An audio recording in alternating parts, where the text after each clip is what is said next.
So Bernie Mac's daughter decided to comment on the Katt Williams interview on Club Shay Shay.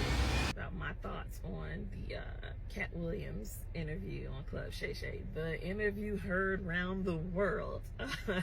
And I don't know, my take is probably going to be really, really boring. Number one, I want people to keep in mind, my dad has been dead for 15 years, so I have not been fully immersed in the world of comedy. I don't know the ins and outs of that like that anymore because my end has been gone for 15 years. You know, I've got friends in the game, but we don't sit and talk about, you know, stuff like that. So, you know, I don't know Katt Williams. Never met him. That's one person I never did get to meet when my dad was alive. But from everything that I've ever heard my dad, you know, say, he's always seemed like a stand-up dude. So I have no qualms, no quarrels with him. I thought the interview was hilarious, entertaining. That man dropped so many one-liners that I'm sure we are going to be wearing down to the ground in this year of our Lord 2024. But one of my biggest takeaways in watching people's responses was how people were kind of like, oh, that's kind of sad, like outside of being, you know, tickled by it. And I've seen people say stuff like, it's like watching, you know, your uncles go at it and you're like, oh, why can't we all just get along? Well, I mean, because everybody doesn't get along. Like, I think that's one of the misconceptions about comedians, and I guess it's due to the fact that what they do brings so much joy to others, that the perception, the expectation is that behind closed doors, everybody gets along, everybody just, it's love. And no, it's not.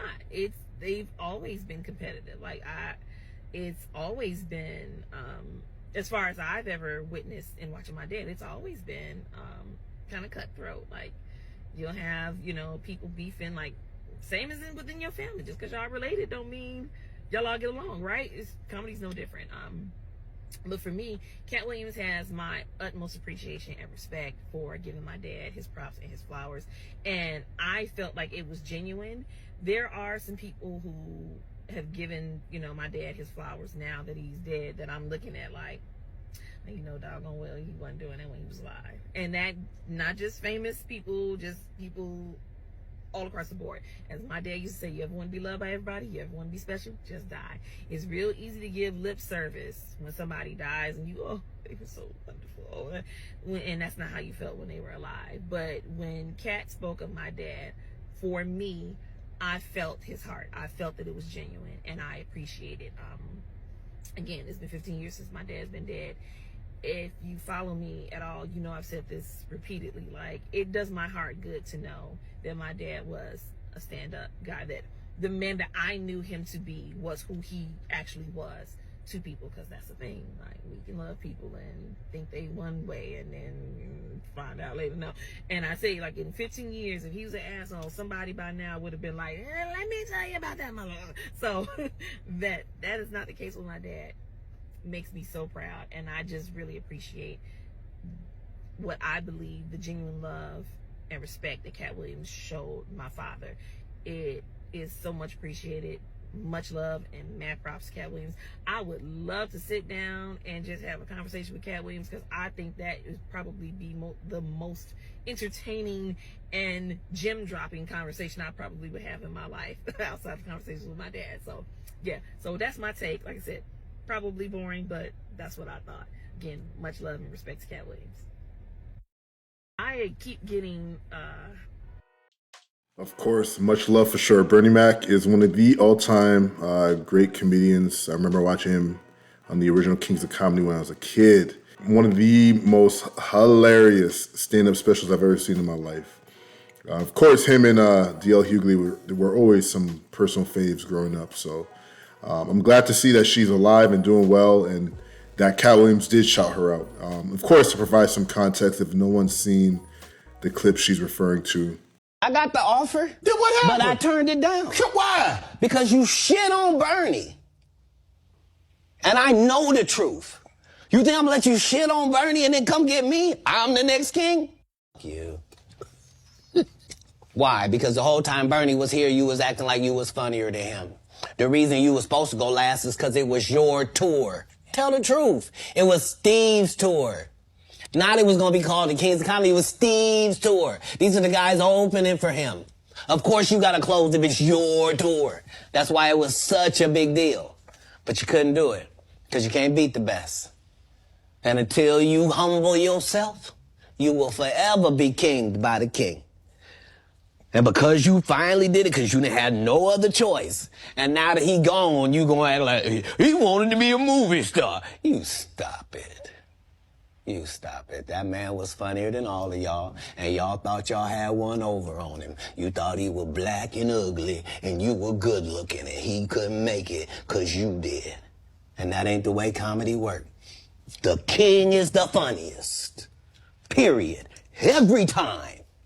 And that's why no audience member was ever swayed.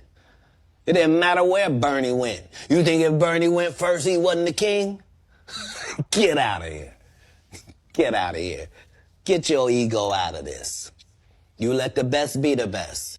Yo, shout out to Bernie Mac. Shout out to Katt Williams for dropping this dime here.